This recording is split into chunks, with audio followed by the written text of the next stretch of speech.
The board decided that was enough hardship and voted 2 weeks ago for a 5% across-the-board raise.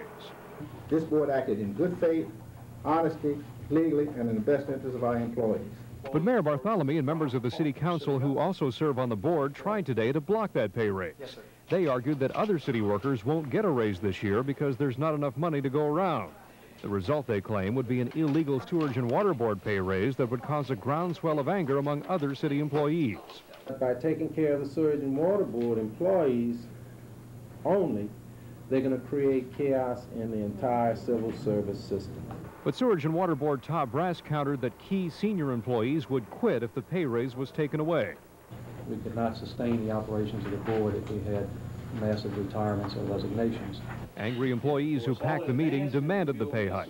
We out there keeping things running, but nobody thinks about it, laugh about it, call us sewer rats and things. But we're doing a job nobody else would do. The employees won. The board voted overwhelmingly against the mayor and decided to go ahead with the pay raise as planned April 1st. But the fight may not be over. We're sort of confused as to the priorities, considering that the police and the firefighters haven't had a raise in some time. Pano and the firefighters union say they are both contemplating lawsuits to block the pay raise. This pay raise dispute could touch off an even bigger showdown here at City Hall. City employees who are not sharing in this pay raise may very well decide that it's time to put heat on the council and the mayor to dig up enough money to help them too. At City Hall, Mike Ross, Channel 4 Eyewitness News. The firefighters union have made to go to court against the civil service director for failing to oppose the pay hike. Residents fighting hikes in their utility bills staged a protest outside NOPSI headquarters today. The Housing Energy Action Team says annual rate increases to help pay for Grand Gulf are hurting small businesses. Another rate hike is set to take effect April the 5th. He may not be the party's choice, but State Representative David Duke has picked up some Republican support in his bid for the U.S. Senate. Regulating where they can operate. The law bans the B&Bs in the French Quarter and limits them to certain requirements in the Garden District and other areas of the city. The regulations were drawn up by a committee headed by Councilman Jim Singleton. Power bills are about to go up for New Orleans public service customers. The council approved another rate hike today.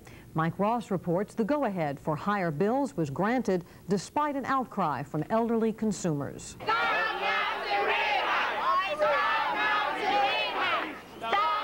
They converged on City Hall from all across town. Senior citizens fighting a nearly 5% rate hike for New Orleans public service. And we're not going to stand for no more hiking our prices. We are senior citizens. We need them to help us and not steal from us. Yeah! The protesters said the rate increase, the 5th in 5 years, would hurt those who could least afford to pay, the poor and the elderly. NOPSI says it needs the extra money to pay off the costs of the Grand Gulf nuclear power plant. The increase would raise electric bills 4.9%, an increase of more than $3.50 for the average residential customer.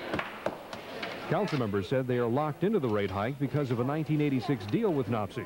That deal allows the company to phase into electric bills the costs of Grand Gulf over a 10-year period. Breaking that deal now, the council was warned, would let NOPSI hit customers with immediate rate shock. They could force a situation where they're looking at a steep increase, 20 to 50% immediately. The buyout offer would be off the table, and we'd really be back to square one. But the Alliance for Affordable Energy challenged the council not to rubber stamp another rate increase. How many businesses fled or failed to come here because of the continuing threat of electricity price hikes? Probably more than you care to admit.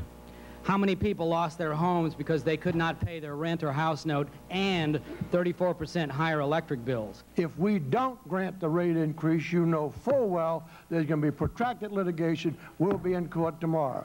Despite the protests, the council voted unanimously to let NOPSI raise its rates again. Customers will begin paying the rate increase Monday. The following day, the City Council will begin public hearings on a possible city takeover of NOPSI, a move backers hope will head off any future rate increases. Mike Ross, Channel 4 Eyewitness News. Joining us now to provide some insight into an underlying issue in today's NOPSI rate hike hearing, of course, is Channel 4 political analyst Dr. Ed Renwick. Rate hike was talked about today, but the underlying current was the control of NOPSI, the buyout of NOPSI. Have you taken any polls, or do you have a pulse of the people to tell how they feel about a buyout? I haven't taken a poll on that in an age, so I really don't know what the people would think about that. My guess would be they'd be confused. because Energy Corporation, which owns NOPSI, said it's okay with them if the city buys it out. They're not opposing it. They reached an agreement. The consultants for the city, they want to buy it. So really there's no debate, there's no campaign. And generally speaking, voters make up their mind and learn things from a campaign or a debate. And so far, it's just sort of everybody saying, well, it's fine with me. So I think they're probably confused. Yesterday, the Bureau of Governmental Research said there is no way that city government can expect extra revenue from taxes unless we have this crisis at City Hall resolved. Is that apparent lack of confidence going to affect how people see government running a utility company? Well, I think to a certain extent. People obviously don't want taxes. We've seen how many taxes have been defeated in the past year, and they believe there's waste. You see that all the time in polls. People believe there's a lot of governmental waste. And of course, let's say that they were correct, and if they bought out the utility and the city actually did save money, there's no guarantee that they'd pass that on to the consumers, to the customers. They don't have to pass that on. Now, they might, and maybe they would. But if they didn't, of course, that would be an indirect tax raise. They would just keep some of it and keep raising our taxes without really making it apparent. And there's always these things we don't know what they're going to do. Now, let's say we could save money, as they say, over the next 20 years. Really, would you have said 20 years ago that oil would have gone up that far or down that far? Or do you know what the price for the 30-second commercial will be on this station in 20 years? Or even what your salary will be, gone? You know, it's very hard to figure these things out. Yeah. We can figure out what it's worth, maybe. No, I have an idea. You teachers are dangerous. Thank you, Ed. Still ahead on Eyewitness News, the Coast Guard and wildlife officials investigate the death of a whale in the Gulf. More on the average power bill beginning next month. While cervical cancer in women is far from... This is all part of an agreement reached in a legal battle with NOPSI to pay for the Grand Gulf nuclear power plant. But before these protesters could be heard, the council broke for lunch, and the group took their complaints outside. The council ended up voting unanimously in favor of that rate increase. Later this month, the council will conduct public hearings on the proposed buyout of NOPSI. The council today also gave its approval to the growing bed and breakfast. Might wind up being shooting themselves in the foot as far as that goes. Instead of continuing with gradual increases, they could force a situation where they're looking at a steep increase, 20 to 50% immediately. The consultants also say the proposed buyout is the only way to interrupt the cycle of annual rate hikes and relieve consumers of the burden of Grand Gulf. Charges that the council has been dragging its feet on the buyout provoked an angry response. We are marking the failure of the council to act in the past year.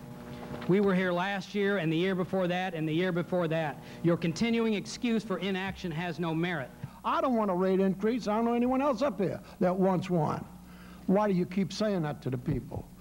If we don't grant the rate increase, you know full well there's going to be protracted litigation. We'll be in court tomorrow. So the council unanimously approved a rate increase that will take the average residential customer bill from $73 a month to $76.50 a month. Lee Stevenson, News 8 Tonight. That rate increase takes effect immediately. Well, people in Louisiana's fifth largest city are going to the polls for citywide... Still, as Mike Ross reports, some of the city's top business leaders warned the buyout could be a bad deal for electric customers. Will a city takeover of NOPSI help or hurt the local economy? If the choice is between this deal and the status quo, then it has to be that we support the friendly buyout. Supporters of the buyout say it's a must-do choice for the local business sector. They claim the potential billion-dollar savings from a city buyout could save 2,000 jobs through lower electric rates. That $1 billion is the difference between life and death for several of your manufacturing companies. But members of the New Orleans Business Council say the deal doesn't add up. The business leaders say the city's advisors have drastically overestimated the savings to customers from a city takeover of NOPSI. The proposed buyout may not be a good deal for ratepayers. In fact, it could turn out to be a very costly mistake.